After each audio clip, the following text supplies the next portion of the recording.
circuit. What are your impressions of Miami?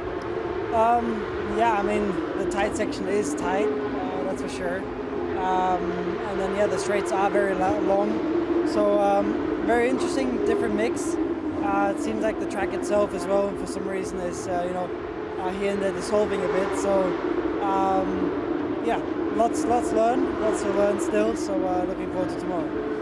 How tricky is it out there on the circuit? It's incredibly hot, we know, so physically how tricky is it? But also the flow of the circuit, the camber of the corners, and particularly when you run offline as well.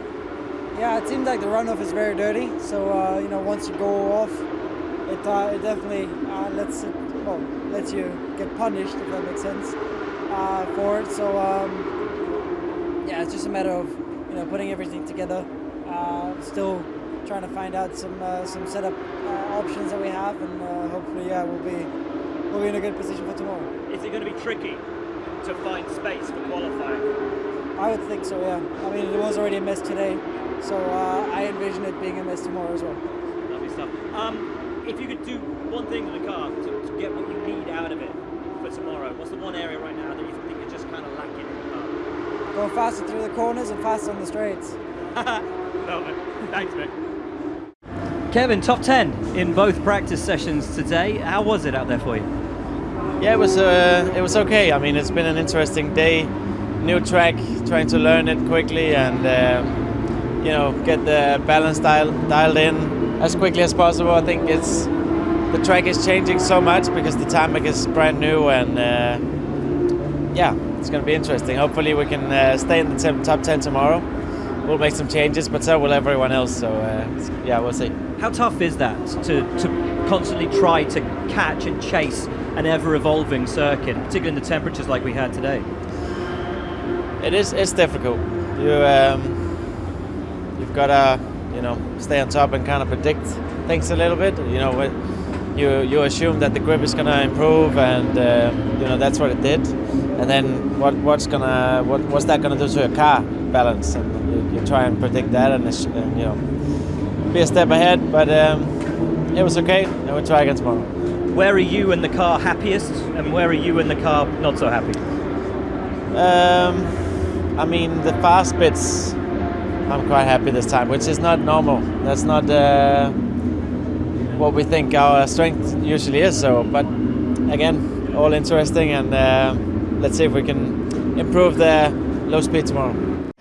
Well, Alex, on Thursday we had a chat and you said this was going to be a tough track. I think you were realistic about the opportunities and the chances for Williams here. Was it as you expected out there? I mean, P7 this morning would suggest perhaps not. No, I think I was wrong. It's good you admit it. Yeah, it was surprising actually. Everyone went really well, and I felt pretty good straight away with the car. And then in FP2 we tried a few things and didn't go in the right direction, but I feel that we have a really good place to be. We know where we want to be for tomorrow, so I'm pretty hopeful out there, and yeah, it's actually feeling pretty good for us. Obviously FP2 disrupted with the red flags as well. Did you get enough feel for race condition with the car? No, not really. We didn't get enough laps in, but I think it will be the same for everyone. So it is hot out there. The DEG is pretty high, but even then I think actually I'm pretty happy. I feel like the car feels pretty good in high fuel too, so it looks okay.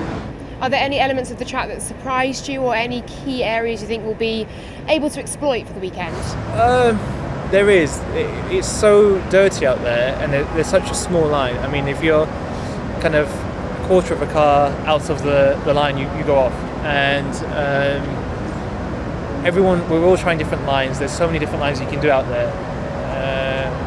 Even in my head tonight, I think I'm going to have a look at a few other drivers on boards and try and put a plan in place and see what I want to try for tomorrow. But yeah, it is tricky. I think you see a few mistakes out there, myself included. Yeah. P7 in FP1. I know it's just FP1, but it's looking good for quali. What is the hope there? We'll see. Clearly, I mean, it's a realistic goal. I think Q2. I think today was one of our strongest days on a Friday, and yeah, I don't want to speak too soon. I was wrong on Thursday, so I might be wrong today. Thank you very much. Good luck tomorrow.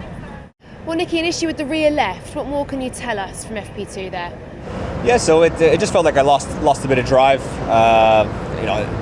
Initially coming out of some of the cold tires, I guess felt a little bit funny, but yeah, just going to try and bring it back, and just kind of didn't really have that momentum. So the team are still investigating. No news yet on exactly what it was, but I'm sure it'll be fixed for tomorrow. And a few red flags otherwise as well, so a bit of disruption to both practice sessions. Did you feel you learnt enough to take into tomorrow? But I guess with a new track and as, let's say, unique a new track as this, I mean, for sure you'd always want more laps. I mean, it was obviously disrupted for everyone, despite us missing that last little bit. But I'm sure that's what people have been normally doing their kind of high fuel runs, and I guess it wasn't really a long enough green flag part to really get proper data. So yeah, I mean, I'd be lying if I said I'm happy with the amount of track time we got, but kind of a lot of people are in the same boat. So. It'd be interesting tomorrow to have the heat again. It's supposed to be kind of more like it was FP1 as opposed to, I mean, it's funny to say cool down for FP2, but it's still roasting in there. But FP1 was like driving in a sauna, so could make it interesting. That's interesting you say that. How challenging is it in this kind of heat, but also the humidity we have here as well? Yeah, I guess that's the main thing. It's the humidity that I guess makes a difference, because we've driven in very hot places before, and you can obviously crack the visor open a little bit, get some air, and it's not as bad. But I guess when it's humid like this, and I've never driven in Singapore yet, so I don't maybe have the most extreme as I guess. But even cracking open the visor, it's still like a bit warmer than usual. You don't cool down as much, so it's. It'll definitely be a challenge for the drivers, and as I guess more so for the car and for the tires particularly. So the race could be interesting, especially with short and high fuel running. And finally, I know it's been a difficult season for you so far. Do you feel you're getting now a bit more of a handle on this car, even with the challenges that this weekend brings as well? I mean, I think every lap I do, it's obviously trying to make steps towards getting that feeling. Honestly, this track was probably not the best one to fast track that, because it's obviously a street track. The grip was very low in the first session, as well the stop-start nature of it. We had our issues as well. So it's let's say it hasn't been on a very upward trajectory in that regard, but it's improving each lap I do.